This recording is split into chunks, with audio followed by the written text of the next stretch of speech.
And welcome back, everybody, to another episode of Bub and the Bloom, episode 320, auction primer time, with the Listener League auction starting this Sunday, February 15th.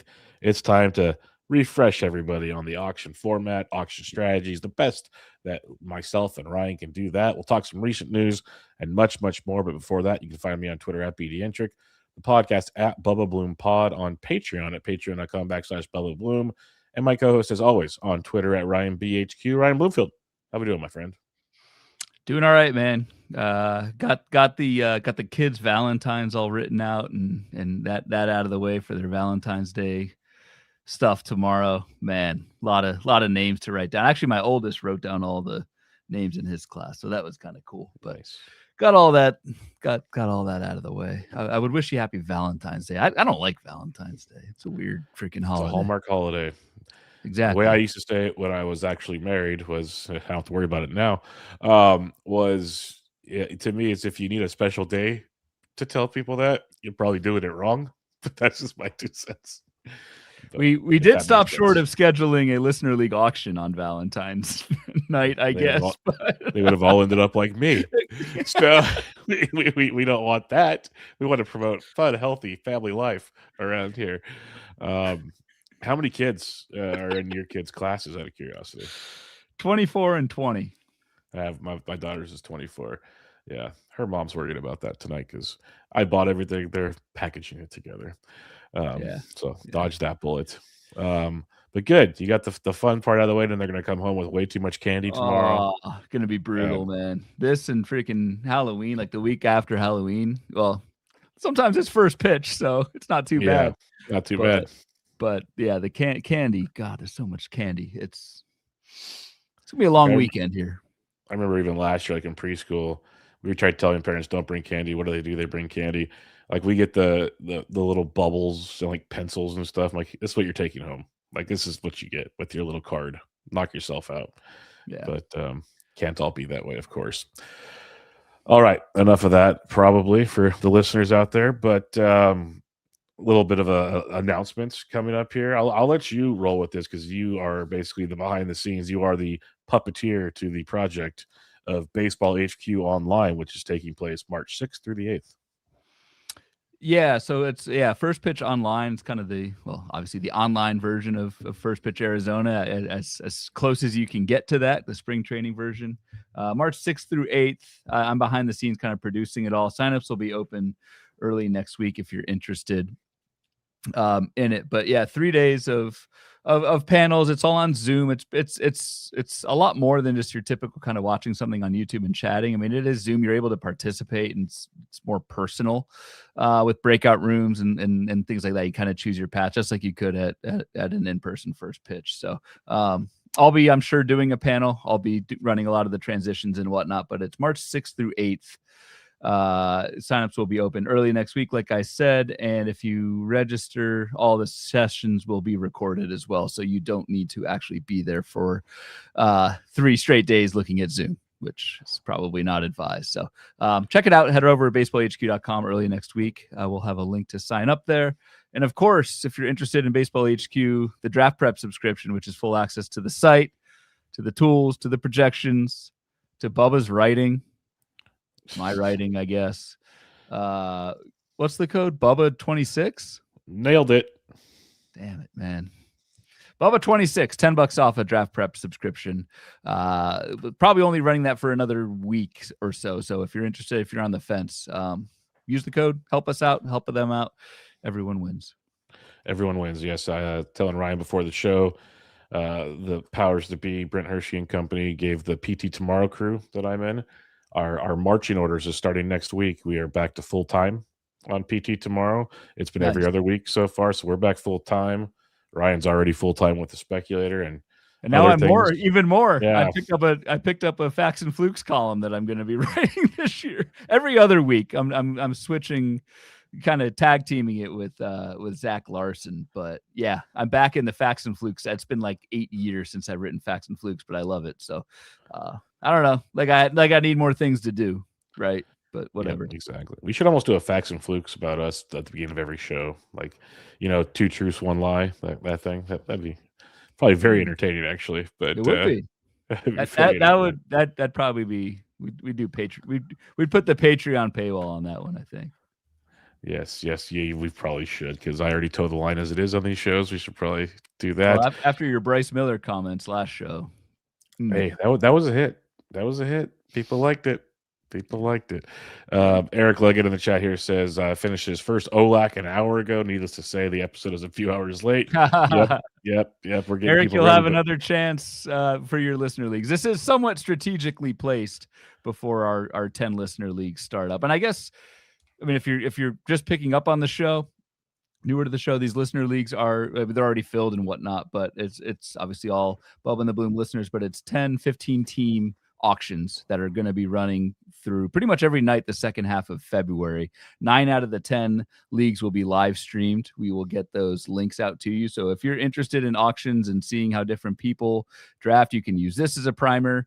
Bench with Bubba, episode 800 with Mike Mager and Winoker. That is required as well if you're interested in auctions. But this is kind of strategically timed so that we head into the listener league auctions with this auction primer in the books.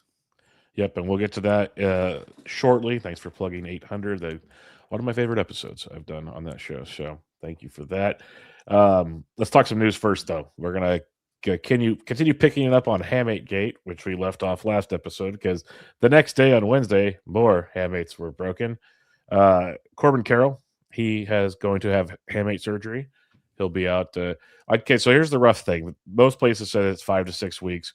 We found out, I'll just loop it together and we'll talk strategy in a minute. Jackson Holiday as well. Jackson Holiday already had the surgery on Thursday. They said that they're hoping for a mid to late April return, which puts you more like 6 to 8 weeks potentially. So just keep that in mind. These are rough numbers. And Jackson Holiday's was apparently like not a full Hammate break. It was more of like a fraction, like something weird. So I'm not a doctor, but expect most of April's to be lost for these guys, or at best mid-April is what we're looking for most of these players. Back to the schedule at hand. Corbin Carroll, Hammate injury. What's your thoughts on this one? Because I saw in the auction tonight, the OLAC, for instance, he went for $33. His AAV has been closer to 40-ish of late, if we're talking auctions here. So Carroll out, let's just say 2 to 4 weeks to start the season. What are your thoughts there? Yeah, we'll use AAV tonight in the theme of auctions. But for even newbies to auctions, AAV is average auction value. It's kind of like your ADP, your average draft position, but for auctions. So, yeah, you're getting maybe a $7 discount on Corbin Carroll. I don't know. There's a lot of discussion back and forth of like, yeah, we're not too concerned about the missed time. It's what does the power look like when these guys come back? It's interesting. Like this is kind of just back napkin. If I take Corbin Carroll, he started out before this on my projection sheet, the number 7 hitter. If I bump him down 50 plate appearances and I bump him down like 5 home runs, he moves down to just the number 13 hitter. So a pretty, not that big of a drop. Certainly not in terms of like $7 in auction value, or I think he's going something like 20s. In drafts. I would be willing to take that bet just because the Hammate, like there was a really good article yesterday out on MLB.com that kind of explains, by Anthony Castrovince, I hope I'm pronouncing that right, just describes the Hammate surgery. I mean, basically they're just removing it. It's like a appendix. They're just taking it out. And there was a study in, let's see, where's it at? I've got the article up here. Study in 20, so like an actual study by actual doctors. Wow. That included 261 professional players, found that 81% of them returned at the same or higher level. So I think just in general, and Carroll falls into this, Francisco Lindor falls into this. If you're into Jackson Holidays, probably falls into this as well. Very, very big if there with the Jackson Holiday. In general, I'm not super worried about these guys. Yes, there's a chance, right? There's that 20% chance that the rehab, the surgery doesn't go all right and there's lingering effects from it and that sort of thing. But I think an 80% chance, if you're getting a full round and a half discount early in drafts, or a $7 discount like Corbin Carroll right now, I think I'm obliged to take that discount and I think I'll be happy with it by the end of the year. Yep, that's kind of where I'm at. We talked about the drop in AAV. I saw Eric Halterman said he's in a DC that started today on Thursday. Carroll went at 18. So, like, Yeah, that's I mean basically a that's a full full round. round. Yep. I mean Yep. that's huge. So that can go a long way. So now you're pairing up, like, say you took a Kyle Tucker and Acuna at like 7 or whatever, and now you got Carroll coming back. That's a heck of a start. Like, you could do a lot with that if you plan accordingly and see where it goes. So, yeah, Carroll's out. It's really tough looking at the depth chart for Arizona. Like, when I was doing our news and notes for the Patreon today, it's like right now it's Tim the Toolman. It's maybe Waldschmidt gets a shot out the gate. It's pretty limited options for now. Obviously, things will change in spring training. Yeah, and I don't really care who the potential replacements are because again, the timeline is maybe 1-2 weeks into the season, so I'm not that concerned or looking into alternatives for Arizona right now. Because when All right, Carroll's back, he's going to play. So yep, he's the man. He's back in action. Jackson Holiday mentioned he had the surgery on Thursday as well for his hamate injury. They're expecting, like I said, mid to late April with him. And he had like a half a surgery. It wasn't even the full bone break, so they didn't remove the hamate, which is interesting to your point, because I remember Pablo Sandoval had it in both hands, and he had one. Because he switched hitters, so he broke one, spent his 6 to 8 weeks, came back, broke the next one really quickly, switch hitting the other way, and then you never break them again because they're gone. But Jackson Holiday, I know you're not a fan, so you don't really care that much, I guess. But there's a world where he could fall even farther and make things a little more interesting. nullifies our beer bet. Yep. Which sucks. Pretty happy We about had that, we had a Jackson Holiday. Will he finish top 8 at second base? Beer bet, and we decided to cancel that one. This one you might get. I mean, given the timeline, you might get 3 to 4 weeks of Blaze Alexander potentially at second base, which in 15-team draft and holds, given the flexibility, that could work. Blaze Alexander isn't that bad of a player, so in deeper leagues, that could work as a kind of a patch for a few weeks if you want a cheap middle infielder. Definitely. And then it's not on the outline, but since there's conversation in the chat, I'll bring it up. Lindor's having surgery. We talked about last episode, like, well, he's going to have it. They just didn't announce it yet. And they announced he'll have surgery. And that's where I saw some other, Twitter doctors, but I think it was like Dr. Chow or something. He's actually a doctor, was tweeting stuff out. And he mentioned that he's a switch hitter. He broke, I believe it was his left hamate, which would affect his right-handed swing more, but his left-handed shouldn't be as affected, if that makes sense. So to your 80% comment, like, Lindor could actually be pretty good. And in the chat here, Eric Leggett said in tonight's OLAC, he got Lindor for $25.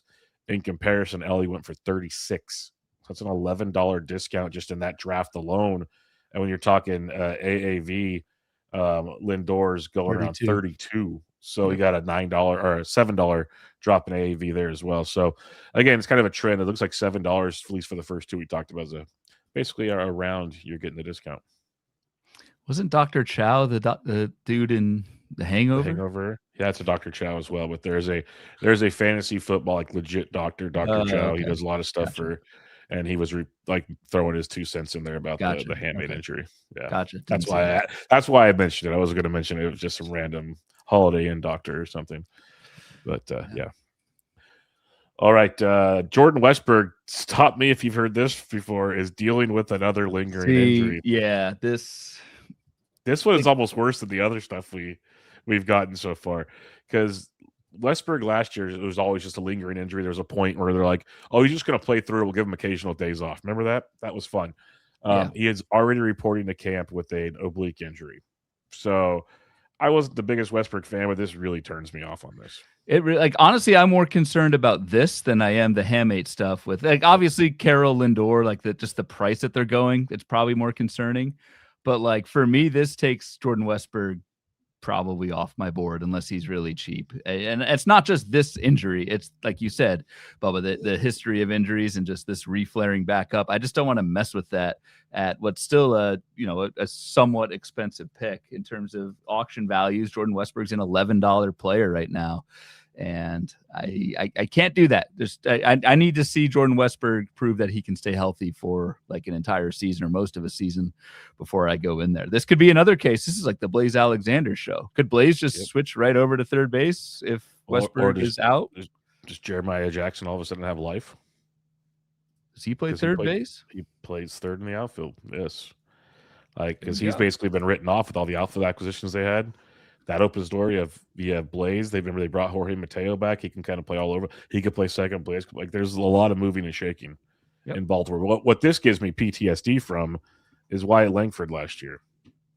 Like he had that little oblique injury. He's going to be fine. Then he hurt it again in spring. He's going to be fine. He went on the AL two more times during the season with the oblique injury, and that's what worries me as well. So time will tell, but don't love it. You know what else people shouldn't love if you drafted Josh Hader early, because Josh Hader is dealing with biceps inflammation. And this is one of those where he had his charity event earlier, like in December or something, early January maybe. Said he was feeling great, throwing on flat ground, no biggie. Well, now he's currently shut down. Josh Hader with biceps inflammation. He expects to start throwing here soon. As mentioned in the chat here, Hader went for 18 in tonight's OLAC. I saw Abreu went for $8. For $8. Yep. And we talked on the last show, Abreu, that's my target right now in the Houston bullpen because I am very, very concerned with Josh Hader. We've both always been concerned this draft season with Josh Hader to the point where I don't think either of us have even thought about drafting him, right? Yeah, I haven't. Fair. And I haven't either. This says that. Now, I haven't taken Brian Abreu very often.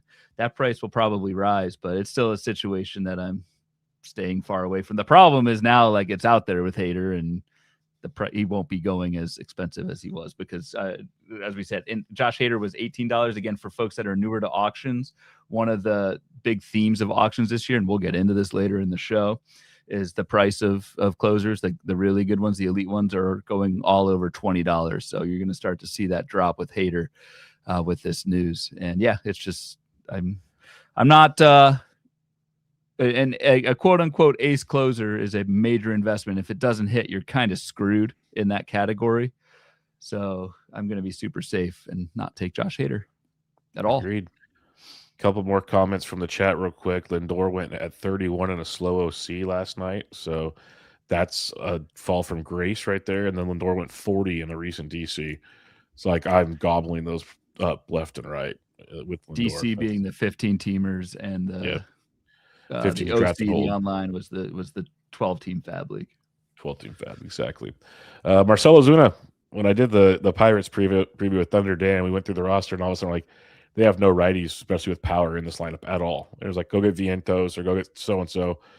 Ozuna was mentioned. Ozuna has been signed by the Pittsburgh Pirates to be DH, which means thank you for your services, Andrew McCutchen. You will be no longer needed here in Pittsburgh. But Marcell Ozuna comes to town. Down season for his standards last year. Played through injuries. We found out like late in the season. It was like a hamstring or something like throughout most of the year, but still played a bunch of games for the Braves. Now he goes into Pittsburgh, and if we're talking AAV, he's going for $1, and he's not even going in every draft so far. I'd imagine that changes, but that's a lot of thump if you could have got him for $1. It's a lot of thump. I mean, the $1 million or whatever, $13 million question. The Pirates. Yep, $12 million. Pirates paid him. The $12 million question. Second to Ryan O'Hearn now. Yeah. I mean, it's all about, so it was a hip issue for Ozuna last year. And so, this goes one of two ways. Like, the dude's going to be age 35. He's got a hip problem. Like, this could just get worse and we don't see Ozuna again. Or he's just completely ineffective.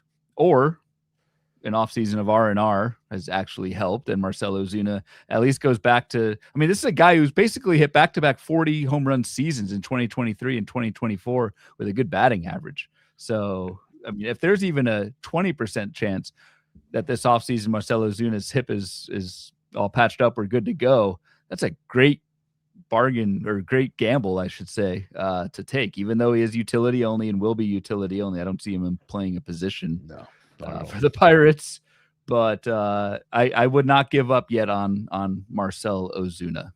Again, a chance it could go south, probably a bigger chance that it goes south than that he breaks out again. But just that breakout ceiling is pretty intriguing to me.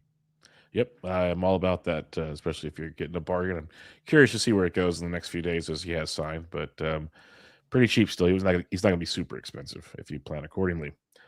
Okay, a couple more quick hitters here. Red Sox and Brewers made a big trade, just big in quantity of players, I should say. The Brewers sent Caleb Durbin, Andrew Monasterio, and Siegler, all three of their third basemen on their depth chart, went to Boston in this deal. Caleb Durbin's projected to play second base, but he can also play third base and push Marcelo Meyer out of the way. So there's still some moving parts in Boston. Boston can still go get Isaac Paredes to play third base. So Marcelo Meyer, first off, not safe anymore. I'm just going to throw that out there real quick.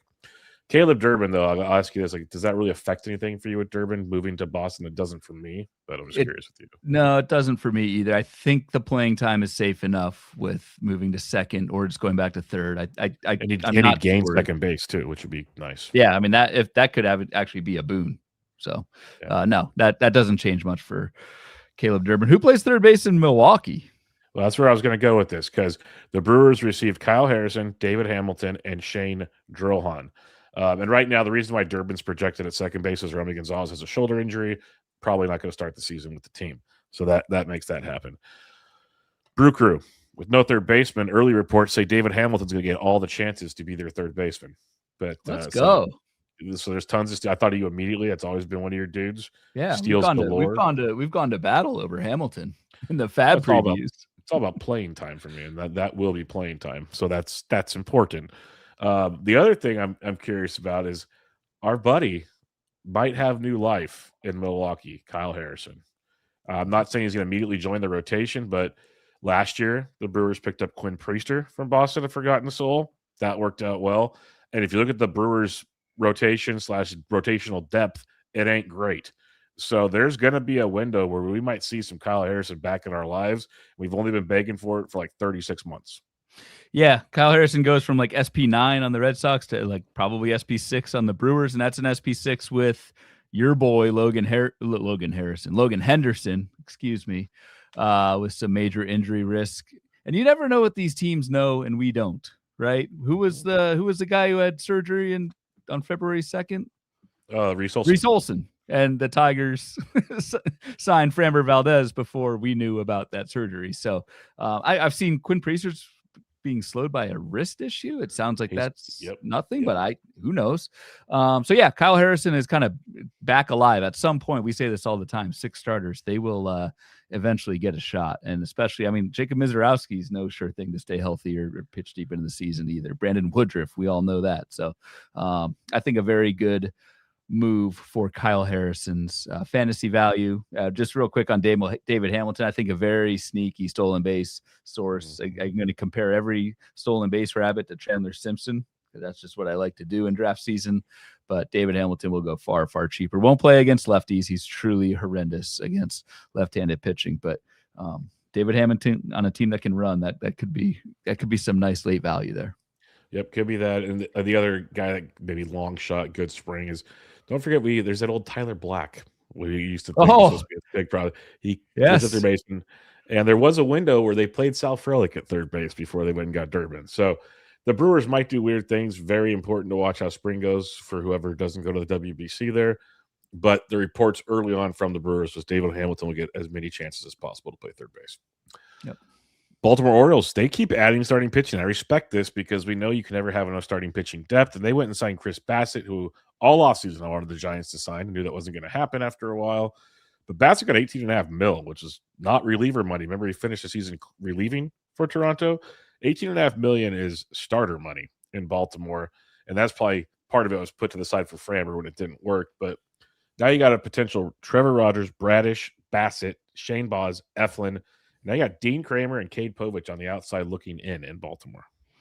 Yeah, I don't think this changes too much for Bassett. I mean, we all know who Bassett is. It was starting to get to that point where you start to wonder in the back of your mind, is this guy going to sign? Was pretty confident he would sign, and there it happened. So yeah, I guess the Dean gets the boot, Dean Kramer, and our collective guy, Cade Povich, with Baz and Eflin, Eflin's back is 100% feeling good. It's better than mine. So we're good. He says it feels better. It's felt in years. And this is kind of, it reminds me of the Reese Olson thing. Now that you mentioned it, like it was a day or two ago, the Orioles came out and said, Cade Povich is going to do everything he can to be an important impact in this rotation, something along those lines. And then like 24, 36 hours later, Chris Bassett is now signed with the Orioles. I was like, oh man, poor kid. Yeah. But yeah. A couple more quick hitters here. Nick Martinez signed with the Rays on a 1-year deal. They said he's going to be a starter. He's started and worked out of the bullpen like in each of the last 3 or 4 seasons, so he can do a little bit of both. I'm kind of intrigued, Ryan. I don't know about you, but the way the Rays do things, like he could be the perfect piggyback on a lot of their younger pitching options that could start games, and that could be some fantasy goodness. As long as it's not a reverse piggyback, we all We know don't what want happens that. there. We don't want that. Talk to So Sean Manaea. we don't want that. Yeah, Nick Martinez is fine. Certainly a park improvement going from where he traditionally pitches, Cincinnati, to Rays, especially like a home streamer. That could definitely work. You're not going to get many Ks. Like I still have to think Nick Martinez kind of back end innings eater, but and even in fab leagues, I'm not totally sure. But if you're still doing draft and holds, this makes a ton of sense. Agreed. 3 other ones. Chris Paddock signs with the Marlins. Eric Fedde with the White Sox. Miles Mikolas with the Nationals. Don't have a lot of fantasy input on those. No, Paddock just buying his time. And man, the Nationals, we knew their rotation's bad, and they go out and make it worse. They got worse. They got worse. Miles Mikolas. Yeah. So, not great. And then this little one could be sneaky. It's only $1.5 million, but Paul Sewald signs with the Diamondbacks. Sal Frank done for the year. We were talking last show, like who's closing. You imagine it's Kevin Ginkel's down his leg, but Sewald's got experience, and Ginkel probably still gets the first look, Ryan, but Sewald's going to be sitting there ready for his chance, I think. I think so. And Sewald, he's 35? So he's an old. He's probably on some of your teams. He's an old. I have not even thought of Paul Sewald in a couple years, to be totally transparent with you. 19 innings last year of a he was not great last year. That's 17% K to walk. It's not terrible. And he only had 19 innings. That's my point. Well, yeah, and the year before was only 39, so certainly can't count on this. But like Ginkel down his leg, he's been given the opportunity multiple times to close, and either through ineffectiveness or injury himself, can't get it done. So I agree. I think it's I do think Ginkel is the guy. I think they're both going super cheap. I wouldn't be opposed to in a draft and hold doing a handcuff there with a cheap Ginkel and a cheap Sewald. Yep. I'll leave it there. All right. News and notes done for tonight. There's a lot going on. People are reporting. We're getting all those fun injuries coming back in. As one more thing, Dustin Anderson says AJ Puck might be back in May. Yeah, I wrote about that today. They said Puck is targeting early to mid-May. Justin Martinez, July. Well, so they're going to have reinforcements coming back, but how healthy or what's their usage? There's a lot of questions to be had with all of those. Yeah. Old Bogman and Welsh and the boys pretty down on the Diamondbacks on your especially the bullpen. The bullpen was like you could tell that was the crutch right there, the Achilles heel with that one. All right, let's pivot. News in the books. Let's talk auctions. Auction Primer. Give people what they came here for, the ones that are hanging around enjoying the evening. We love auctions, Ryan. We've talked about it the last few years as we've done more and more. Then this will be year 3 of those listener auctions that you talked about at the top of the show. I think so. I feel you are similar, that auction drafting is the best drafting. If they didn't take 4.5 hours, I would do all auctions. But so I'll start it there and then give you the floor. Yeah, no, I mean, there's a reason why our listener leagues are auctions and they're not straight drafts. It's just the format's really cool, but it's just hard. Yeah, it's hard. We're both busy. Folks out there are busy. It's hard to do too many auctions just because you do need to set aside, at least in these 15 teamers and on the NFBC, which is mainly the platform that we're going to be kind of the ecosystem we're going to be talking about tonight. But I think all the auction prep and stuff that we talk about can be used elsewhere, but it's a good 4.5 hours of time you need to block out. But if you can do it, it's a ton of fun. Again, these listener leagues there's $50 buy-ins. So again, that's intentional. We want kind of a low barrier of entry for folks to get that auction experience because we think it's the best format out there, especially the live in-person ones, but that's even harder to pull off unless you've got a long-standing home league or you decide to pony up and go to Las Vegas or New Jersey or whatever for some of these high stakes contests. An in-person auction, while the best, is the hardest to pull off. But yeah, all things equal, we would do auctions over straight drafts, and hopefully tonight we can not persuade you, but just, I don't know, enlighten you as to why. Yes, as to why. And there's many factors of it. Let's try to start at the top, and we are going to bounce all over the place. So if you think this is going to be a structured show, I will apologize now, because we'll hit all the buttons, all the topics, but it'll be all over the place. We'll start with the basics, Ryan.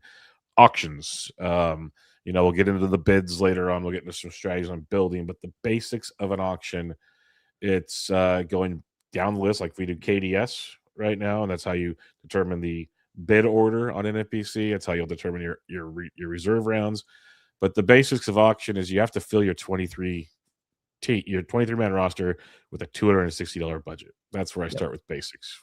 Yep, that's where you start with basics, and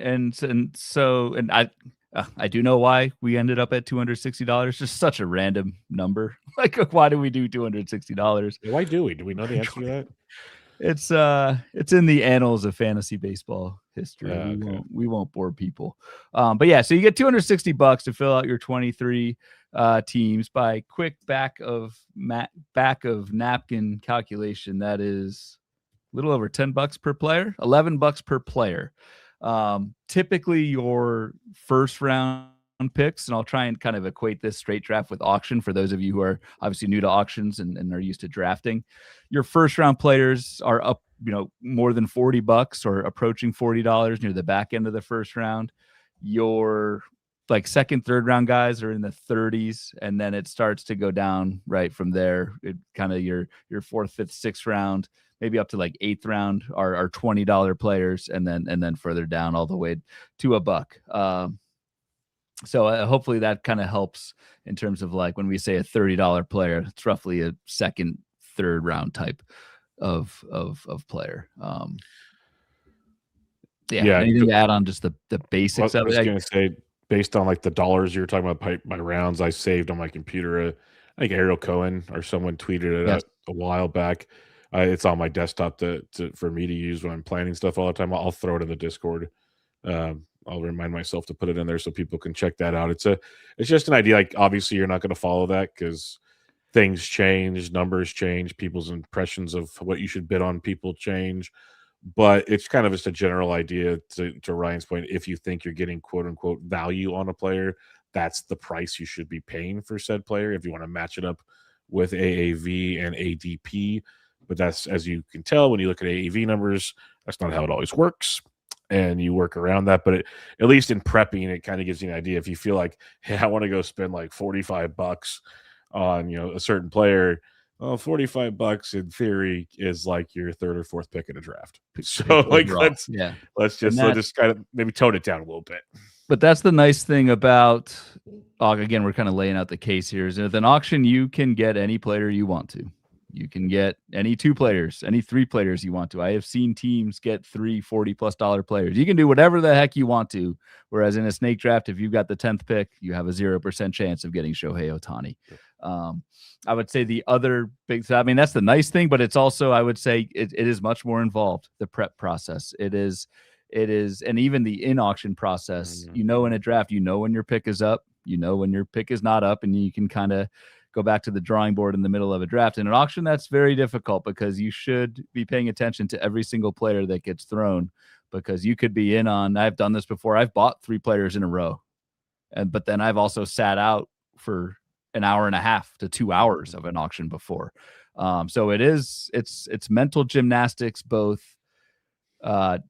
before the auction. We'll talk about some of our draft prep strategies and how we prep for auctions, but also in the middle of an auction. I would honestly say it's pretty grueling, especially if you live stream an auction, which I would not recommend anyone listening to this. Next Wednesday, the 18th of February at 8 Eastern, 5 Pacific, I will be live streaming my Listener League auction if anybody's curious. And I'm next Friday, the 20th at 9 p.m. Eastern. So. And we'll be joining Joe Rico on Monday, February, whatever day that is, to stream his as well. Bluebird says in the chat, auction draft prep is a labor of love. I think I would agree with that. It's much more complex than just what's the AAV, again, the average auction value, versus what's the dollar amount on my sheet. I think that the prep part of an auction is just as fun as the actual auction itself. And at the end of the show tonight, we'll kind of go through at least how I look at the player pool for 2026 and kind of show you guys how we both prep for it. Yeah, and like when we're talking, are we moving to prep? Well, Yeah, one let's thing do it. well, real quick, one thing I want to clarify is what Ryan's saying about you could do whatever you want. Yes, you can to an extent. Just remember, if you get three $40 players, you're about to have You're done. $15 players or so. Yeah. So that part of it's different. But yes, you can definitely do whatever you want. I just wanted to clarify that. But that's one of the beauties of the auction. You can walk into the room, as Ryan said, and go, hey, I want like Otani and Judge. Okay, go for it. Like the rest of your draft's going to be, whew, that's going to be like a massive blindfolded project, but you can do it. You can make it happen. You might not win your league, but you can make that happen. So Yep. that is part of the process. Let's talk prep now, and we're going to kind of use what we do for prep, and then we're going to intertwine listener questions through it to help answer a lot of questions as well. So I guess I'll start with before we do the listener questions, Ryan. How do you prep for your draft? Like the first bullet point was for an auction versus snake draft, like you mentioned, and I'll plug in the draft kit. Ben Tidd did Yeah. an 80 an or a snake draft roadmap builder, which is great, and he also did an auction map builder, and I'm using the auction one for what I'm doing. Like it's a great tool to visualize what you're doing.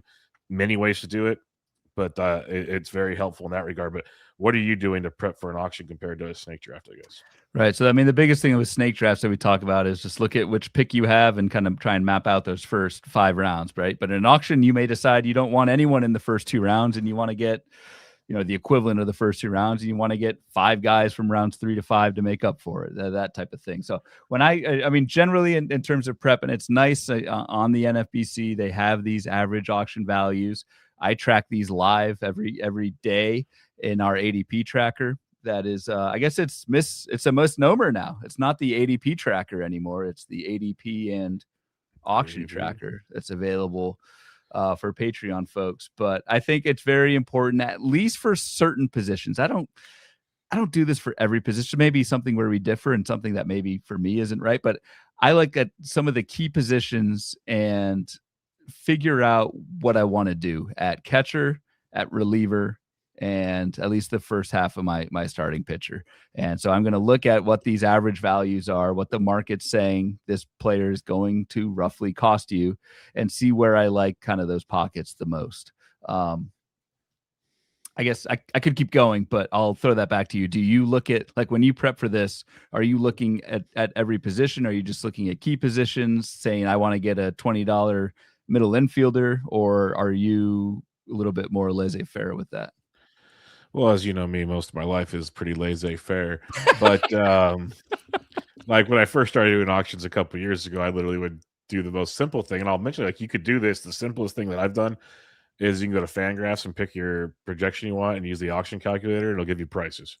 You could, or like if you're an HQ sub, they do a whole cheat They sheet have spreadsheet custom that'll draft work. guide. They have prices. I have a I think projection aggregator on the Patreon, gives you Yeah, prices, and you can. they all give you price. But like the HQ one, like you pick what you want, and then there's a grid thing. You can print out a grid almost essentially Yep. of what you're looking for. Like, so you could do, if you just want the simple basics in and out, you can do that. Now to your question you had from me, what I've started to do is by using Ben's kind of auction roadmap is I do it by positions, I do it by pricings, and then through us talking, like we're gonna start talking pockets of ADP next week, how we've talked position previews. Like I already know what positions are kind of rough. I know what positions I prefer certain stats from, so on and so forth. I'll start kind of trying to allocate. Like I really want to get one of these guys. If I don't, I need to make sure to get so and so. It's almost like tiering and in a snake draft, you tier your positions. So I do use more of a. I'm starting to use more of it. Let's put it that way, because I want to go to Vegas with like the joke I made, I think, to Ben on one episode is I want to feel like an offensive coordinator. I'm walking in with my sheet and like I'm ready to roll. Like here it is. So yeah, to your point, long-winded way of saying it. I'm doing positions and stats kind of at the same time in my brain, if that makes sense. I think just doing Okay. so much stuff, we kind of know what we're looking for. Yeah. All Maybe right. I Yeah. didn't answer that properly. I don't go by position just because I think in an auction you need to be, and I'm not saying right or wrong, whatever. Plans go awry very quickly, and you did mention this. Like you want this, this stat at this position, whatever.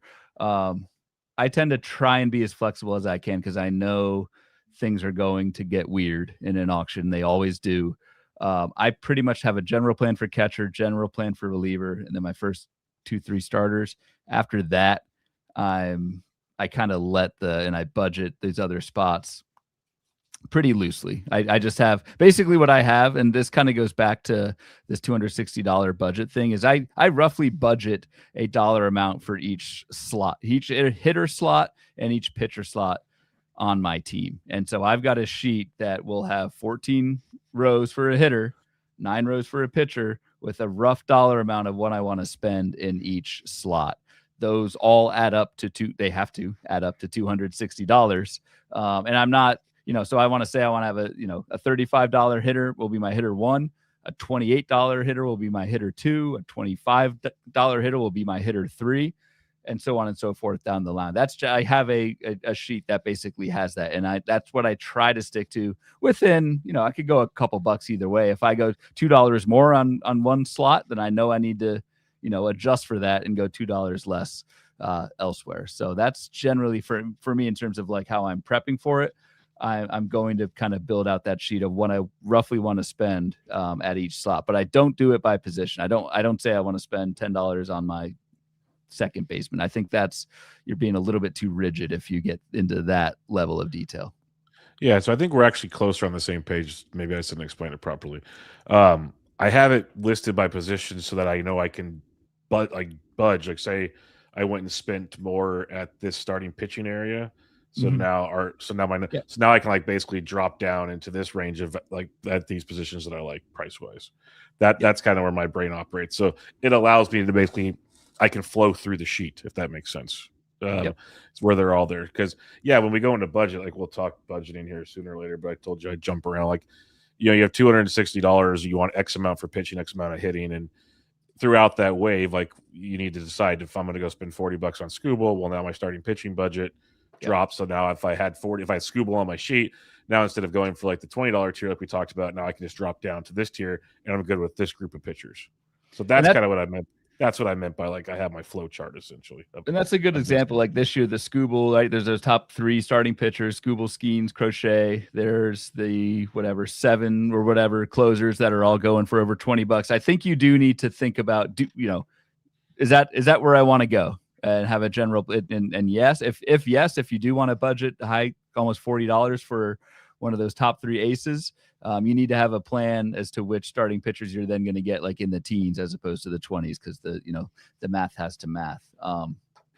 So that makes sense to me. Yep. Question from Joe McHugh: do you pre-plan a pitcher hitter split? Do you guys track the split? Well, yes. Okay, first off, we do a hitter pitcher split. Do you guys track the split pitcher hitter during the draft? If so, how much do you care? All right. So the first, right. I do pre-plan a pitcher hitter split. And I think the most important thing is this is not a split that I want it to be. This is a split that the market is splitting. And so, for example, you can run the numbers on the AAV tracker. On average, the market is spending $164 on hitters and $96 on pitchers. You can, if you think you're really good at identifying pitchers or whatever, want to spend a little bit less on pitchers and bump that up a little bit more for hitters, you can do that. But I think you generally want your split to be what your league history has been. And in home leagues, you should be able to get hopefully kind of auction results from previous years. If you don't, and if it's a similar format to the NFBC, you can go there and look at average auction values and just see what's the average team hitter pitcher split. And so I do that, and I pretty much stick to that. When I said I have like my 14 rows for hitter slots, my hitters are going to add up to 164 and my 9 pitcher slots are going to add up to 96. That helps me kind of stay focused and kind of stay true to the values that I've set out before the auction begins. I do not track it during the auction. I cannot. I am not that skilled. I do, which is funny. I do it on my paper. Like it's literally chicken scratch. No shocker to anybody here. But like, so for like our DC auction, for instance, I went in there going, I want to do a 60-40 essentially. I wanted 160 for hitters, 100 for pitching. That's where I was going. I ended 161.99. So I was pretty happy with that. Like it pretty much worked. But what it does is when I have my flow chart, and this is why I have that chart. So then I start with literally a chicken scratch, 160 and 100, and every time I take a guy, I cross it out, put the new number essentially. So it's not like I have a spreadsheet of it's super simple to do. but it tells me like, hey, I have a tally marks of how many pitchers I still need and whatnot, et cetera. And so now it's like, okay, I need 8 more pitchers, but now out of that $100, I have $65. Okay, so do quick math. You have like 8 something a pitcher, unless obviously you're not going to spend all 8, but you know what I'm trying to get to here. So Yeah. then you could start using the chart to kind of where you're prepped to decide, okay, if I have to go cheaper, which pitchers do I like? This could change your bidding, your nominations, so on and so forth. That's something we'll talk about soon enough. But I do track it as I go. Simple chicken scratch, but I track it. And that's one of the few times I approve of the old stone tablet. And maybe we're talking about different things. So I track my own split during the draft, of course. I don't track what other teams or what the league. Oh no, I don't care is what other doing. teams are doing, really. No. So The only time I care what other teams are doing is when I look at the positional grid, but that's a whole other conversation for later on. I am looking at, so like Joe's third part of his question here. Do you change your strategy if the room dictates a different split? So while I don't know, nice. while I don't know what the league split is during an auction, nor do I really care, I am damn well keeping track of what the prices are compared to what I have them. So if for example, this happened in our DC draft and hold that we did last month, I noticed that every closer was going $2 to $3 more than their average auction value and what I had them valued. And so while I don't care about like that actual amount that they're going over, I am making a mental note in my head that these closers are going for more than average. So there are going to be bargains at later in the auction. It may not be at closer, but it will be at other positions because there is only a finite amount of money that the entire league can spend. It's $260 times the number of teams in your league. So it is important to keep track of, is the room in general hot or cold on a certain position? And if so, you need to decide in the auction, if I have Raisel Iglesias valued at $18 and every closer above him is going for $2 more, I need to make that decision in an auction on the fly. Am I going to spend $2 extra on Raisel Iglesias, or am I going to keep that, maybe take a lower closer and keep that money and get a better bargain elsewhere? There's no right answer to it. And hindsight's 2020. You can always look at an auction board after the fact and say, oh, this guy went for that guy went for that, but the order matters. Those are the kinds of things you need to think of on the fly. Is, do I want to participate in this league-wide trend while it's happening, or do I want to pivot and go elsewhere? Yeah, especially as every auction is different. So, like you said, you have to figure it out on the fly because you can't just be. We've watched some boards where everyone's going $1 or $2 cheaper. You're sitting there going, "Man, that would have been awesome to get those prices." So it totally. And if you truly stay true to the values that are on your spreadsheet or whatever, and every closer is going $2 or $3 more, well, guess what? You're not going to have a closer, and that it probably isn't what you want either. So it's tricky. And one thing, I like another shameless plug from a Bench with Bubba episode. I recorded with Steve O'Swervey, and if you go to his website, fantasy. I totally just butchered the end of that, but PHAN TSEA.io. Fantasy. Yep. Yeah. Go check that out. And we talked about one of the parts was on auctions, and you looked at like all the teams that won last year, what were they kind of spending on pitching, then how did it result in relief pitchers and starting pitchers and so on and so forth. Obviously, every auction is different, but there were trends you will see. Just to give you at least a rough idea on so like we talked about budgeting, say like 160 and 100 for pitchers. Well, in that 100, a lot of guys are budgeting, say 70 for starters, 30 for closers, or something like that, 75-25. So it gives you another idea of how you potentially want to prep. Or to Ryan's point, when you see closers going for a lot of these guys, if they're going for like a $21 closer, are probably looking for like a $4 or $5 second closer. So then if you see that, you're like, okay, I'm cool with not paying for Iglesias, but I'm cool with like two $12 closers. You might have an upper hand in that regard because they're not going to pay for just different things, and that can still change, but something to think about on the fly. Again, that's more prepping, deep dive prep, and that can change as well. Yep. Matt says, I have 3 values for each player on my sheet: market, calculator, and my value. Do you let market or calculator value influence you more in first rankings? And then second, how much more do you go over your value? So it makes sense. Like, what do you project a player based on your projections? Because maybe you're using an aggregator or whatever you're doing, versus the AAV we see and so on and so forth. How do you adjust to that? Yeah, and it's tricky because so you could plug your league settings into Fangraphs or Baseball HQ custom draft guide. You'll get a dollar amount, right? That may, and I don't want the show to be about valuations because honestly, to me, I don't really know how they work. I'll be completely honest. There's whole books written about how to value players for like literally books written about how to value players for fantasy baseball, but we won't get into that. But basically, if your sheet says all these, all these top tier pitchers or all these first round hitters that in the market are going for over $40, but you have them on your sheet as like $30 to $35 players, I think you need to adjust your sheet to mimic what the average values are, to mimic your league spending. Now, certain individual, like at a macro level, certain individual players, of course, are going to be higher, lower, whatever. But I think if you just go into an auction with dollar values from a site and you have no idea, maybe sometimes you don't, like if it's a home league and there's no league history, that's all you can go off of. Sure. I think you need to kind of marry those values. And I think this is kind of the question from Matt is like, you need to marry what this calculator value is with the difference between what your actual league tendencies are. And that's kind of how you get to what he calls quote unquote my value. What's the amount of money I'm willing to spend on this type of player? I think to do that for every player could be a little bit overkill, but I think in general, if you have like no $40 players on your little calculator sheet and your league spending $40 on like 10 players, that's going to be a problem. I think it somewhat needs to be in line with how your league spends. Yeah, I agree. It makes it. That's why I usually try to use whatever tool we're using spits out, and I kind of go from there. A couple of things from the chat that I thought were good. Forrest, we were talking about the thing. He goes, "Yeah, you get Otani, Judge, Soto, and then Josh Bell." Yeah, So that sums up that five real or quick. six Josh Bells. Yeah. Adam Lee says, make sure to have a list of the reserves and the snake to end it. Jim's still out there for free. Yeah, we'll get to the reserves later. I should have probably read that before I ever said it.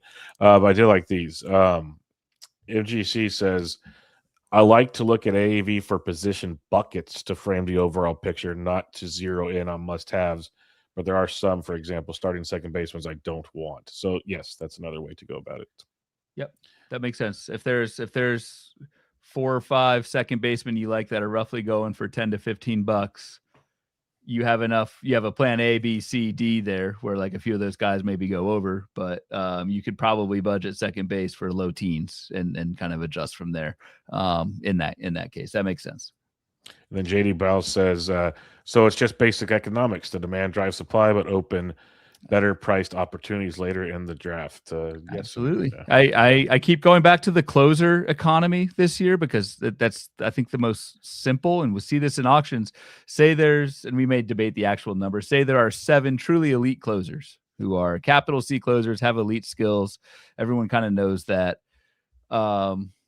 Once the first 5 closers are off the board of that 7, you've only got 2 left, and the whole league knows that. And so is there going to be a bidding war? But that's where we'll get into like in-auction strategy and nominations and order matters a ton. The order in which these players are thrown out matters big time, because if someone throws out that last player of a 7-person elite tier, there's going to be a lot of teams that say, oh, I need to get one of these elite tiers, and that's driving up that demand. This is basic economics in these auctions, just kind of at a micro level for each position, category, whatever. Matt says or asks, new to the draft tracker and it's glorious. Do you use it only on draft day to ensure targets are hit, or are you also using it to test and establish builds? For me, it's not even mostly for to ensure targets are hit. And this is the team tracker that we have on the Patreon. It's mostly just to make sure that I'm somewhat balanced. I don't really care if I fall 10 home runs short of what the target says it should be.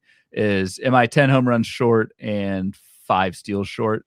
That's fine. That means I'm balanced. And same with like batting average. So that's mostly what I use it for, is to just try and stay in equilibrium between my categories. Yeah, same for me in draft. But I do like the idea he mentioned about throwing out early, because like in a slow draft, I've thrown out different players and see how they fit to help my team out in theory. And I've seen this used actually in like DFS lineup building. You can just start putting things together and see how you get the most optimal situation for the price. DFS's money as well. So I see the idea he has. If you have that much time, awesome. I don't. So I'm not gonna sit there and like continue to put pieces together, but I see where he's going with it. You could use it for that if you wanted to.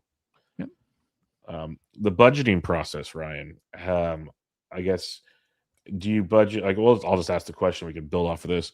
Mailman Mike says, is it good strategy to budget by position, like catcher, corner, middle, etc.? You mentioned how you try to budget, but you more budget about like your 14 hitters. You want hitters at this price buckets essentially, but Yeah. so that's your Yeah. budgeting, it sounds like. Yeah, I'm budgeting and I'm trying to think in general at those key positions. What do I want to do? How much do I want to spend on my two catchers? Do I want to take a $20+ catcher because there's only what 5 or 6 of those?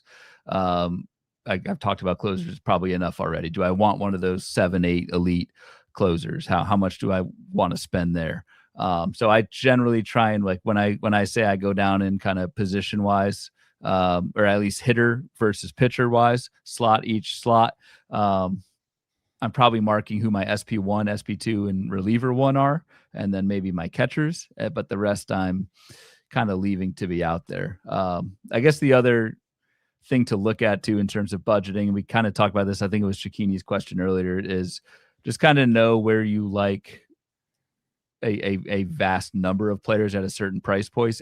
Outfield for me in 2026, we've talked about this on our preview shows, Bubba. There are a ton of outfielders that we like going like in the $9 to $12 range.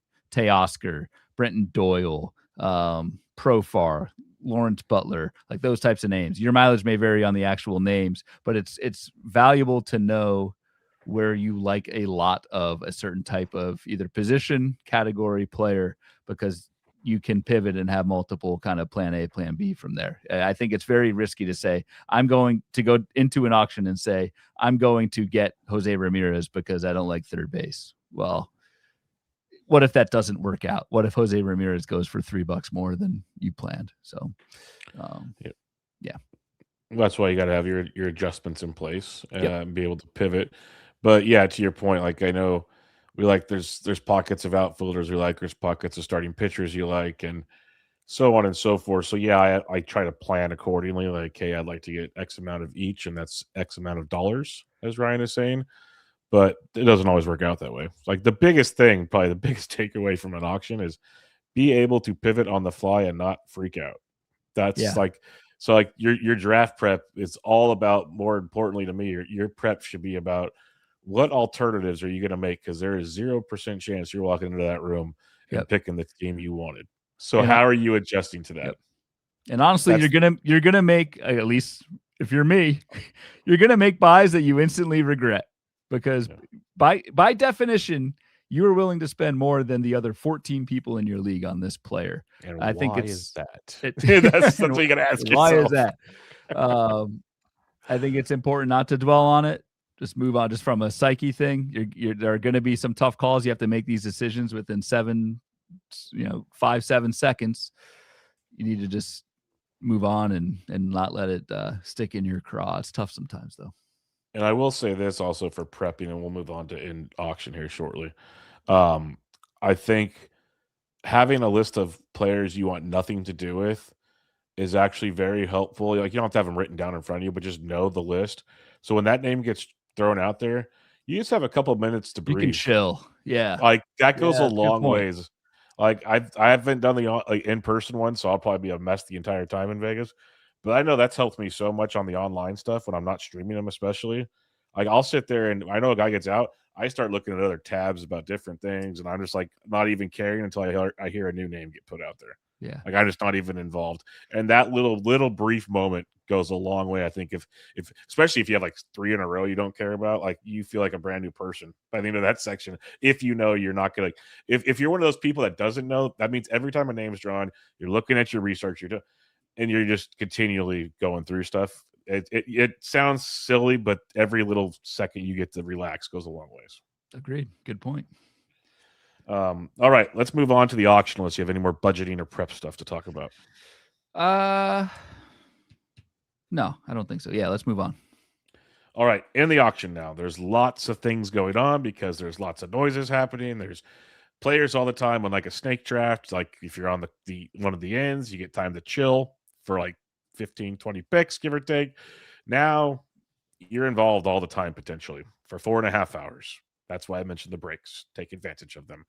But first things first, you mentioned tracking stats. We kind of hit on it with the draft tracker, but how do you go about tracking stats? Do you track stats? Sounds like you're not that into it, but you have a rough idea. Yeah, rough idea just for balance. And this is something I still need to work on because right now I've got 2 sheets. One's my team tracker, so I plug in right who at what position and the projections. So that's the category balance side. But then also like I have a sheet that has my budget. And I should probably combine that into one sheet, like for this draft season. I think that would help. Or you have your tracker here and you print out your budget in front of you. No, hell no. No, that could actually work. I like that idea actually. Yeah. Problem is, if I don't stick to my budget, I've got to cross things out and recalculate. Actually, he's ripping up papers like we're on a live stream. Yeah, that's when I ripped up. There's still a corner of one of my papers on the floor over here. He's looking. Oh, it's the camera's falling. There's another piece. Hope you have pants on. Camera's falling. No, I'm not gonna get it. Oh, the camera's following me. Yes. All right, got it. Oh no, I'm probably doing motions to it now. But yeah, so tracking stats, we kind of hit on it. I use the draft tracker that Ryan made for the Patreon. It does everything I need it to do, so it's perfect in that what we need it for. Regard. I just totally blanked on the word. Regard. Thank you. So I think that's all I really do for tracking. I don't get crazy with it at all. Again, you don't have that much time to get crazy with things. It's like that's kind of what Ryan was saying. He's got this sheet here. He's talking about condensing it because you really. Especially if you're in all the way to the end, even if you don't get the guy, that next name comes quick. And now you got to be back at it. Or if you get the guy and you're putting your stats in and another name gets drawn, you got to know if you want to be in. Like it's a process. The other thing I'll add is tracking positions. If you're usually a snake drafter, you don't have to fill out your entire starting lineup in the first 23 picks. In an auction, you do. And we saw this in Las Vegas last year. Hall of Fame players, elite auction players, by mistake, took a third catcher in the auction, and they have to put that person at utility, and they can't do anything about it until the reserve rounds. We saw another excellent player take Kyle Schwarber and Shohei Ohtani in the same auction, which technically you can do. It's 2 utils. You can move Ohtani to pitcher. And I'm not saying it's to shade people or whatever, but you need to be aware of what positions you have available and what you don't, because that totally matters. And a lot of times, well, not a lot of times, this does happen. The auction software, if you have a utility filled up, it will not even let you bid on a utility player because there's no place to put them. So just keep a very close eye on what positions you have, because sometimes you can back yourself into a corner. It happens a lot. And like you said, the draft software I've seen in person between Vegas and even like at FPAS for the whatever that draft is you guys do, the draft you on a DVR. The XFL. Yeah, if the league knows that you're already filled at a position, they won't even let you nominate someone. Just like the software, so in person, the same way. To your point, like usually the leagues will not let you take part in any of that as well. Yep. The tracking positions, this is where I was going to go. If you're online, and Vegas technically is online, so you could do this. It's another sheet or page you'll have up. I use that roster grid religiously because it also helps you, especially later in the draft, to say you need a second baseman and only 4 other people out of your 15 need a second baseman. You can play the game a little more. Yep. Or like you can kind of know what you have to worry about. Or say there's only like 3 of you left that need a catcher too, but you have like 5 positions you need to fill, and you're cool with 3 other catcher twos. What's the point? Like go spend. Like there's ways to kind of utilize your end. It's more probably the end game where it matters, but it's worth definitely keeping an eye on when it's. That's what I was going to add. Is it's more of an end game play, but at 100%, it is a good idea to glance up at the roster grid, just see what other teams out there need what. Not to and I think it. I don't know, maybe not every single position, but it's pretty easy to tell who, how many catcher slots are still open out there, how much money those guys have. That it's very important to at least try and keep an eye on that every now and then. And like Mark and Mike said, like on my show, and I've heard them on others, and other good auction players say the same thing. Like you get 2 breaks online, you get 2 breaks in Vegas. A lot of them during the breaks, they go and stare at the board. Or Yeah. I know Mike's flat out said he'll pull up the roster grid after break one and already start taking notes on what teams need. There's reasons why he's a Hall of Famer and wins overalls. Like I know I will not be. I will need to go for a walk like during that. But like some of these guys, they're so good at what they're doing because they utilize those extra tools like that to just already start game planning on what they want to do. Yep. And it goes a long ways, obviously. Hot versus cold room. This is very good as well. We've kind of hinted at it, Ryan, where it's like every player's going a couple dollars more or a couple dollars less, give or take. But why don't you elaborate on that for everybody? No, yeah, we hinted at it a little bit, but you will find every auction room is different. There are spending trends in every auction that will be different. It's important for you to identify, is it a hot, or so by hot usually means that the room is spending more money than you expected on a certain type of player, position, whatever. Cold is they're not spending as much as you thought. I think it's important for you to try and identify certain, and in an auction it will change throughout. There are spending patterns. There are obviously at the beginning a lot of folks like to throw out these high dollar players, and everyone has money and things are going nuts. So things tend to, when people have more money, they tend to spend it more, right? Like when you have a yeah, never mind. When you have a full roll of toilet paper, you tend to use more than if you're at the bottom of the, if you're at the end of the line. My toddler, that's very true. It's a little tight. So, but I think that weird analogy kind of makes sense. It's important to know when the league is spending more and when the league is spending less, because there will be times when it is both. Again, I mentioned this earlier. It's a zero-sum game. There is a limit. There is a finite amount of money that the league can spend on players, and there will be times when the league is spending more. There will be times when the league is spending less. It's important to identify those and adjust accordingly to that. Yes, no squares to spare. Absolutely. I think the other thing too with this hot cold room, if something's hot, if the room's hot, if everyone's spending like sailors, it's easy in practice to say, don't jump in, don't dive in. It is hard as hell, at least for me, to be disciplined and not jump in. Most of the auctions that I'm in, and we'll fully admit, we are not the greatest auction players in the world. This is a primer. We're trying to get folks that are new to auctions kind of into this mindset. It is hard as hell for me to not want to spend $2 or $3 more than I think I should on a player just because the room is. 9 times out of 10, or pretty much the math works out, later on it will be to your advantage to not do that because the room will get cold and you can get those bargains. But it is so hard to stay patient and not get in when everyone else is. Yeah, no, it's a great point, and I'll keep referencing the guys I've talked to, but they're some of the best for a reason, and they're some of the more disciplined guys you will see. Like their builds are extremely balanced, but at the same time, talking to them, listening to them on other shows, and DMing with them and everything else, they'll take their shots if they feel like they can build with it. So it's not. So what I'm trying to get at with that statement is, you don't have to stay away from the quote unquote hotness of the room if you actually like the player. Like if you think that player is how you prepped for your build, go for it. Just if you prepped for it, then you should know how to adjust to it afterwards. That's fine. But like Ryan and I, we've kind of slowly moved more towards, we want to be balanced with our teams. If we go jump into the hot bidding, the balance becomes more complicated. Mm-hmm. And that's what Ryan was hinting at. And that's where, like I say, like I want my sheet where it's like, okay, I went and spent a lot here. That means I'm not getting like this stud. I need to be down here. Still like this player, still helps my team.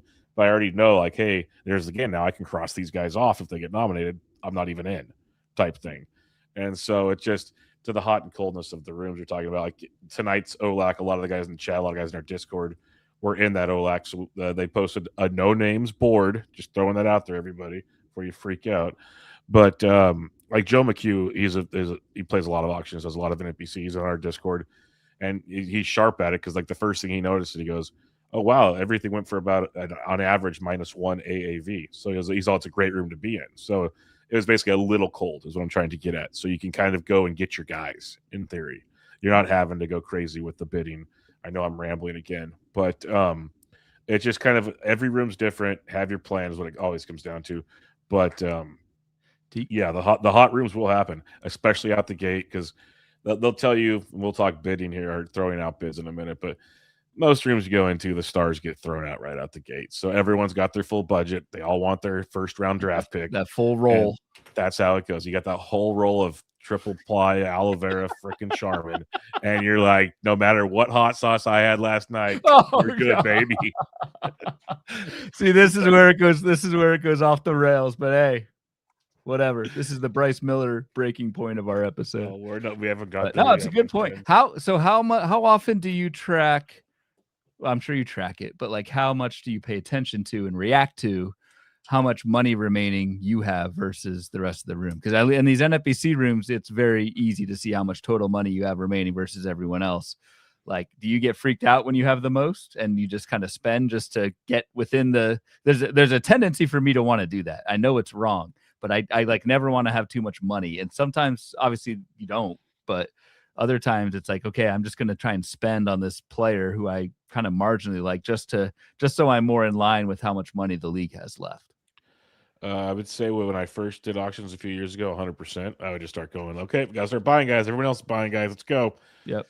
I'm not perfect by any means. I will definitely still jump in and get guys, but I have been better, or at least what I realized in the DC auction, again, totally just practiced for getting this going. I realized I got a couple guys early, didn't go crazy overspending, but I spent big chunks early, and I stopped spending for a while, which I didn't do in the past. Like I knew I needed to calm down, let some people spend to get back into the world I need to be in to be happy. That's something I've learned through time. That helped me a lot, at least build a team I was good with. That's how I felt, because I know if I would have got even just one more high player, it just changes all the dollar guys you can get, and that's a whole thing we'll talk about later. But there's just so many levels to it, and I know Adam Lee mentioned in the chat you can build your team backwards, like by stats and auction prices, just like you can do in an ADP snake. Makes a ton of sense as well, because it lets you know what cheap players you're good with. That helps also. But again, those players might not be that price, so a lot of factors involved. But yes, to your point, it's really hard because the auction's fun, names are flying, money's flying. You like, especially I'm so screwed live at a table because I love playing poker and table talking and crap talking all over the place, and just knowing like I can go back and forth. I do it for the fair auctions for kids animals. We do a lot of donating money, and I do the bidding for our group. I'll sit there and stare guys down and like try to get them stuck with it, and it doesn't work all the time. And so I can't wait to see you in Vegas. This is going to be great. You saw me at the blackjack table last year. That was pretty close.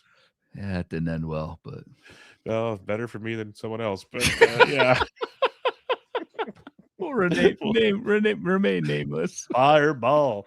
All right, let's do the throwing out bids. Any thoughts on the bid throwing out before we start? Yeah, so I mean, we've alluded to it. What you normally see is it's quick, and especially in these online auctions, like there's just a timer. It's like 7 seconds. You got to throw somebody out there. It's very quick, but usually what you see is the most expensive guys get thrown out early. What I like to try and do is and I don't do this every time in practice, but in theory, I want to learn something with every nomination. So especially early in the auction, I want to throw out, I'll go back to one of those top 7-8 closers. I'll throw one of those guys out. What does the room feel on a Yohan Duran? Like what's he going to go for? That probably sets the price for the other closers in that tier. A Ben Rice, a top tier catcher. What does the room think about top tier catchers? What's that player going to go for? You can even do the mid tier guys if you want to throw out like a Dennis Santana in the first round or something. What does the room feel about mid tier closers? I like to try and learn something with every throw, or at least set a market, or at least get a data point on a kind of a sub market that's within the player pool. Yeah, and that's the thing I'm also trying to fine tune, because when you first started out, you're almost always feeling like you're throwing your guys out. Like, I gotta throw my guys out, throw them out. I want to get my guys.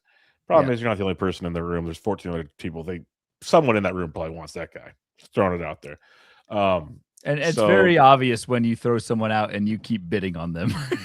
That tendency comes out very quickly. So you do want to mix that up a little bit. Yeah, and I've tried to kind of mix and match. It's not like in every other thing, but I'll purposely. I did it in the DC auction, and you start throw like, especially that's another reason to use the roster grid when you realize there's like certain teams need a lot of said position, but there's not a lot of good said position left. Yep. Throw them out. Like that's another way to get money off the table in theory. Like we saw with the relievers, we saw like Steve Brunn crushed it. I thought he kept throwing out all those mid tier closers, like you're saying, because he didn't need like he didn't care anymore. He kept throwing them out just to get people to overspend. Essentially, that's what he was going for. So there's a lot of strategy to that. Another thing you mentioned real quick there, and I'll hit on this is something that I've listened to and learned this offseason. I'm kind of seeing how I can make it work. Is you can throw out guys you don't like. You can still bid on them a few times just to make it like it's like playing the poker game, and then you kind of walk your way out. So there's fine lines to it, obviously, but the art of the bid, it's been discussed on many shows throughout many years. It is a fine line, and it's almost like the art of fab. There's no perfect storm to it. Oh, absolutely, absolutely. Another thing I'll add here is in the end game. This is the famous Crickets Montgomery tale of 2026. But in the end game, those nominations are being thrown so fast. It is very important to have a plan and even set a queue. You can do this in the NFBC. You can queue these guys up just like you would queue in a straight draft. You can queue these guys to be nominations. I think it's very important when you're in dollar days, $2-3 days, to be throwing out, honestly, people you actually like. And if you really like them, you need to think about, well, do I throw them out at $1 or do I throw them out at $2 or $3 to make sure I get them and I don't let someone else even have the opportunity to jump me? That's another thing you kind of have to think of and look at other positions, how much money everyone else has. So the famous Crickets Colson Montgomery story, we all know I don't like Colson Montgomery. I did not do this in my DC auction because, again, I am not very good at auctions. In theory, I think everything I'm saying here makes sense and it's something I would like to do in an auction. Practice isn't always perfect. So I did not have a queue set up in the end game. Just panicked, click Colson Montgomery, $1. Crickets, and crickets means no one else bids, and I ended up with Colson Montgomery, who for $1 or whatever, but it was just an example of don't just throw someone out you don't want in the end game because you might actually get them. Well, and you mentioned it there for a second, is you want to try to limit your dollar players you need to begin with, and obviously if you go heavy early, you're not going to be able to. But to Ryan's point, like you want to limit them so that when it is quote unquote dollar days, you can throw out guys you'd rather have for $2, to Ryan's point, because a lot of guys can't go $3. That's the biggest reason that he's mentioning the $2. It took me like a year or two to figure that out. Why I'm like, oh, that makes sense, because if I go 1 and someone goes 2, I can't go 3. Well, I could have gone 2. Like there's that whole concept behind it, and now I'm stuck not getting the guy I want, and I'm getting some other dollar guy. And you don't want to leave money on the table. If like I got the money, spend it. So there's a big reason that $2 thing is. To me, that's an important takeaway from this show. If you didn't know that, you hopefully did, but if you didn't, if you are new to auctions, like to me, that's a big deal. Make sure you have, like in a perfect world, if you need 4 roster spots, you have at least $8, if that makes sense. Like you want to be able to mix and match, because then you can get a dollar guy later if you have to or whatever. But you're rarely ever not going to get at least $1 or $2 guys. That's just life. But you want to limit them. That's what I'm saying. Smokey Joe says, do you usually nominate who you want or you don't want, specific positions that you nominate first due to scarcity? We already talked about who we want and don't want theory, but what about scarcity? That's a good question. Yeah, no, the scarcity thing kind of goes back to what I was saying about learning something with every throw. If there's a position scarce, I want to see what the market thinks, what that price is going to be. So those are the types of plays that I will throw early. I will typically throw an early closer or catcher. And just maybe I'm in, maybe I'm not. I just want to see what those prices might be. Agreed. Mark S says, how can you price and force successfully without getting stuck holding the bag? I don't. And what pricing forcing is like, this is a player. Ryan has a tell. He just told you if he's not in, he's not. You already know. See, League 5 Friday night. Now we know.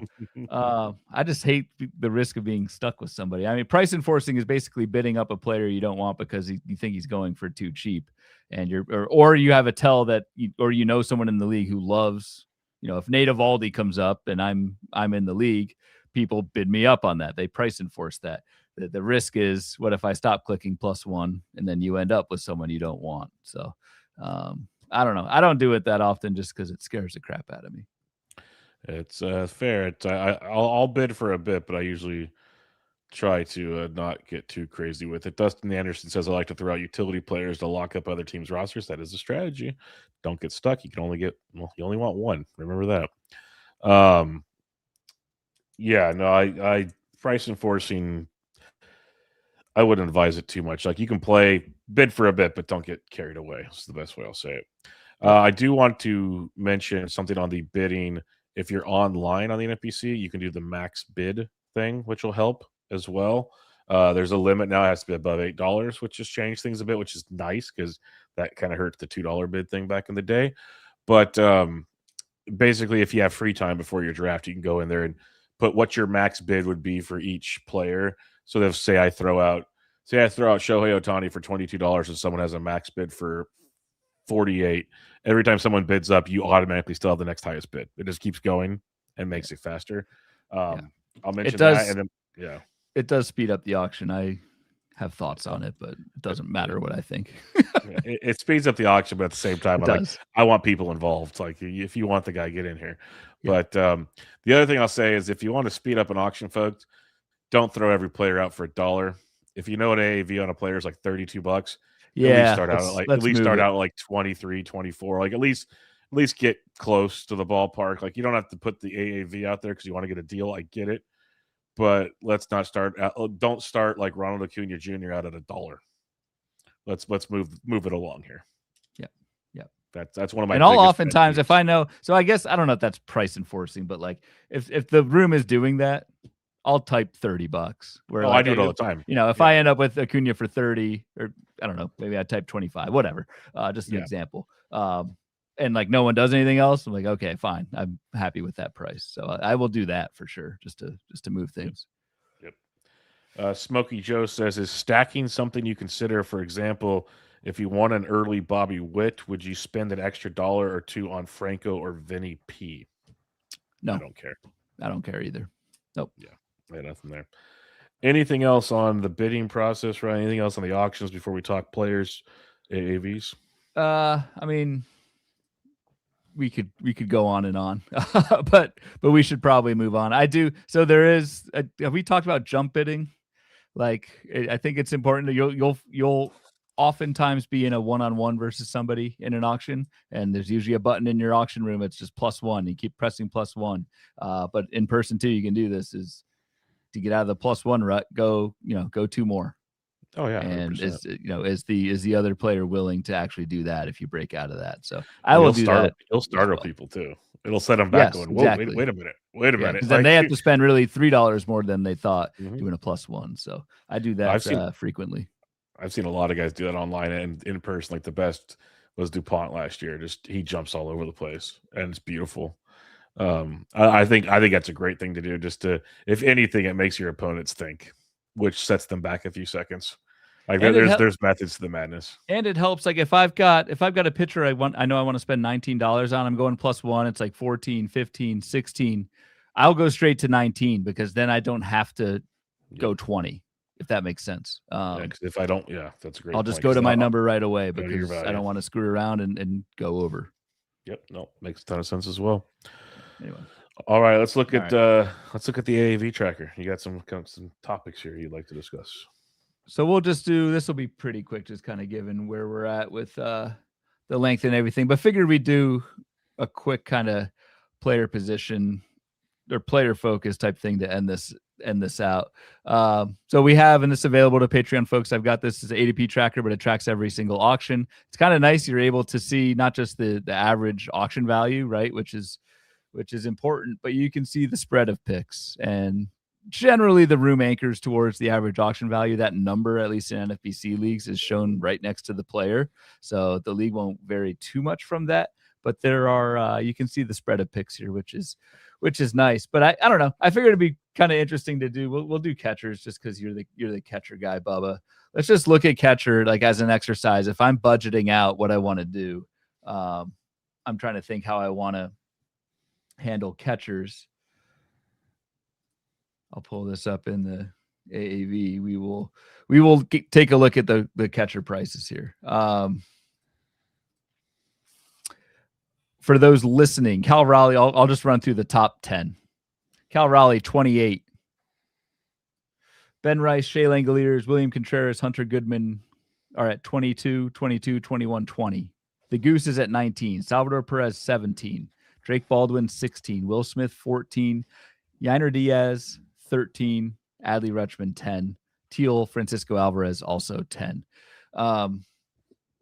What's like your just general takeaway? And not like player specific, but like you can kind of see if you want Cal Raleigh, you've got to spend $6 more than the second best catcher. If you go into the auction saying, I want to have one of these elite catchers, just looking at this AAV, maybe I'll throw I'll take Sal Perez out of it. I can look at this sheet and say there are 5 catchers going between $19 and $22. I like 4 of those 5. So I have enough kind of paths and avenues to where I'm pretty confident that I can end up with a top tier catcher. And then what do I want to do budget wise to kind of pivot from that? Yeah, it already shows me, like, I see Cal Raleigh's price, love the guy, not paying that type thing, just because the budgeting, especially because the more so the point you mentioned, I don't mind the next 5, 6, 7 guys on the list. Like, I'll pay for those prices and can adjust accordingly. So then what it comes down to is if you're willing to pay for, say, 6 of them, where do you start throwing them? Who do you start throwing? Yep. How do you play the game? So that's the next level of like your prep process, I guess, is where I was going to go with this. I know you wanted to talk, I guess, players. But like, so now let's say you have Rice. Just say you have Rice to Salvi at 17 to 22, but that gives you 6 options to pick from, and you're cool going as high as 22, which is great. It leaves you leverage. So do you start at the bottom? Do you go to the top? I honestly probably would go to the top so you can get a deal personally, but it gives you options to know if I can get one of these guys, I can budget my team saying I want exactly one of these guys to say average in that pocket, say $20. Just say I'm a $20 catcher, and then you could go down as a total. I want to spend 32 at the position or whatever you want to do. I don't know, but then you can go, okay, that gives me, let's say, Yainer to whoever. I'm cool here. That'd be my second catcher. Now, if you get Salvi for 17. Well, you save some on your budget. Now, do you bump up and get maybe mix it with Drake Baldwin? That's where you play the game and draft. You have to be quick with that, of course, but that's where your prep comes into play by using the AAV, because obviously AAV is not going to matter in the draft room, but now you at least have a rough idea of when you sit down, these are the numbers I'm playing with. This is my goal. Obviously, none of these goals are probably going to happen when you walk out of that room, but at least it gives you some wiggle room. And I think to kind of an example of this, what I said earlier is with the order mattering here. Maybe I want to throw out an early William Contreras just to see at an average of 21, what's his price? What does this specific room think of that price? On the flip side of that, if all these guys are gone and half your league also wants a top tier catcher, and the Goose is the last one to be out there and he's thrown, probably a decent chance he's going to go for more than $19. But again, supply demand, the room wants, more people want that elite catcher than are available. And so that will throw off these prices as well. Also to mention, like, so if you're planning on a pocket you want, the budget you want, also use the previous numbers Ryan has here. If you look, like, William Contreras has gone at AAV or higher almost every time, whereas Goose has gone cheaper, Salvi's gone cheaper. So it's kind of different ways to, like, say, yeah, you do want to throw, like, again, if you're good with Goose or Salvi instead of the other ones, throw one of them out early. So, like, if Goose is 19, just total example, because everyone's going to overbid me in these listener leagues. It's fine. So throw Goose out at, like, say, I'm going to throw Goose at 15. Let's see where that goes. Like, walking away with Goose at 17 and say you budgeted 20 for your top spot. Again, now you have $3 more to play with down below. Or a different position if you want. So it changes so many factors to it. And that's why someone I think mentioned it early in the chat, like, prepping for an auction is so much more labor of love. That was the thing, than a snake. Because a snake, you're looking at ADP, you're at the mercy of the snake. There's only so much you can do. In an auction, you can literally walk in there and plan your budget, but then you could also look at all the data that's available and start planning pivots, your backup plans per se, all kinds of things. So that's why I love it. It's like 7D chess. It is. And you can say, for example, you say, I only want to, I want to spend roughly $25 on catchers. And you can do that many different ways. It could be a $20 catcher and a $5 catcher. But if you look at this and say you really like this tier of Adley, Teal, Alvarez, Kirk, Moreno, Basayo, that's another way to get to $20. And I think that the biggest thing is to how many options are you comfortable with in that pocket, because that limits your risk of being completely shut out. If like that makes sense. realistically, it can go back to what's the lowest guy you're good with? Yeah. And now you build it backwards and go, okay, if worse comes to worse, like give me Austin Wells for like 5 or Hoppy for 5, or like how far are you willing to go is the question. And now you go to Ryan's point. I want to spend $25 at the position. Okay, now we know what our pockets are essentially. Another really good thing to do. I think this was Adam that mentioned earlier. You can start at the bottom here. So I scroll down to the kind of $1 to $5 range of catchers. You can do this for every position and build a list of who you like in these. I don't want to call them dollar days, maybe $2 to $3 days. Build that list and look at that list and say, is there any? Are these mostly power guys? Are these mostly speed guys? Are these mostly this position, that position? Very good exercise to do, because that's going to dictate how you want to budget the top end of your pool. So if you really like 3 or 4 of these catchers that I'm highlighting here that are going for less than $5, you can probably budget, a $3 $4 slot for your second catcher and get by there. If you like enough of them, yes, because I was also going to mention here, if you look at the previous values, most of them go for over AAV. So that's just because people are at the end going, I have to get a guy. So they start, it's back to that, I have to get a closer thing and all that. So again, that's why you got to be well prepared, or at least be willing to pivot and not freak out is the best way I can say it. So yeah, it's interesting just glancing at this now is like that middle pack between like 10 and $20. Those are where the quote unquote cheaper prices are going by AAV. That's the first glance.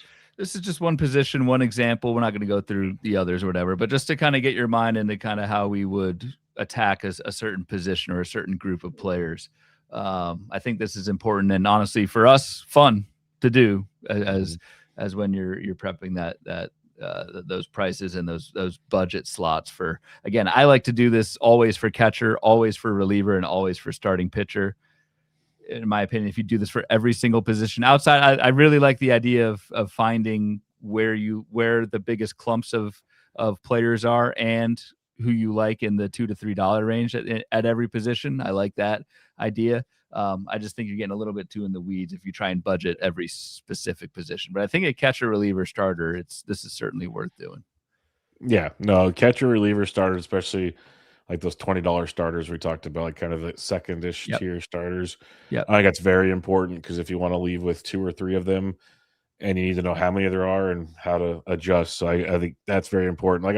I want to reiterate, I don't budget for every position. Mine's more of a list of players I like at every position and how I could adjust with every position. And basically the exercise we just did here is how I would build said list on my deal. But yeah, no, it's a lot of planning. What I'll say is, don't let this scare you either. If you just want to have fun auctioning, you don't have to do this much work to go have fun. Like I used to literally just print the Fangraphs calculator thing or something, and I still had a great time doing it. And still half the work's in season on Fab. But to what Jason DuPont and others have said, in a snake draft, you're gonna, like Ryan will say and others, you'll have a weakness. In an auction, you could lose a league if you completely screw up your draft. There is a way to do that. So you at least need to walk away from that draft table of building at least a somewhat balanced or pretty good team, or you will screw it all up. That is true. Any final thoughts? We went through a lot. I know it was probably jumbled. Hopefully it was good. And Ryan said it earlier, I will reiterate, we are not the best auction players in the world. we really enjoy it. We kind of just wanted to share our passion for the format of auction, and more importantly, because the listener leagues are kicking off. So we have a lot of listeners that are new to auctions. So give them something to dig in on. And somewhat selfishly, the timing of this episode has allowed me to shift my brain from draft and hold into auction. So this helped. Yeah, hopefully helpful for you guys, especially we try to gear it towards kind of folks that might be newer to the format. I would say other other resources out there. Again, I'll reiterate, Bench with Bubba episode 800. It was last December that you recorded is I think another really good go-to with some players who are very much know what they're doing. I feel like we know what we're doing. It's just executing on it in a live auction. It's so much easier said than done. A lot of these things. Yeah, and I'm glad you said that because like I mentioned like we're not the best, but I do think really honestly believe we know what we're doing. It's just there's some that have so much more experience and their skills show. And like I'd be willing to say if we kept sitting at that table in Vegas in a few years, I would imagine if we documented this year and then documented like 5 years from now, I guarantee you we'd walk away going, wow, what the hell were we doing? It's like when I've never listened to it, but I think back like my first podcast like 12 years ago. Right. Anything. Yeah. Yeah. But that's my point. It's like, yeah, like there's always skilled people that are going to make it look easy, but they'll admit it's not easy either. So yeah, absolutely.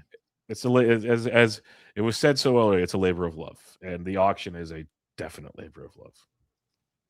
But I'm ready for listener leagues, man. Yep, I'm ready to roll. Not ready in terms of my prep, but I'm just ready to watch all of these auctions take place. Well, because the Discord's already popping off for everything else. Those always get really going in there. Ryan, for people in the Patreon and listener leagues, Ryan does a weekly update in season. Plus, he'll keep track of the listener league AAVs, and we'll have that going on to have an idea. We will do an episode after those are all done comparing to NFBC AAVs to see how different those were. We did a blue board of that last year, I believe. Maybe we did. Speaking yes, we did. Good memory. But yeah, like an elephant. But just gonna say, yeah, I've heard that before. Yeah, see, there you go. But yeah, it's really good. And for those that were wondering, 9 of the 10 listener leagues are supposed to be streamed.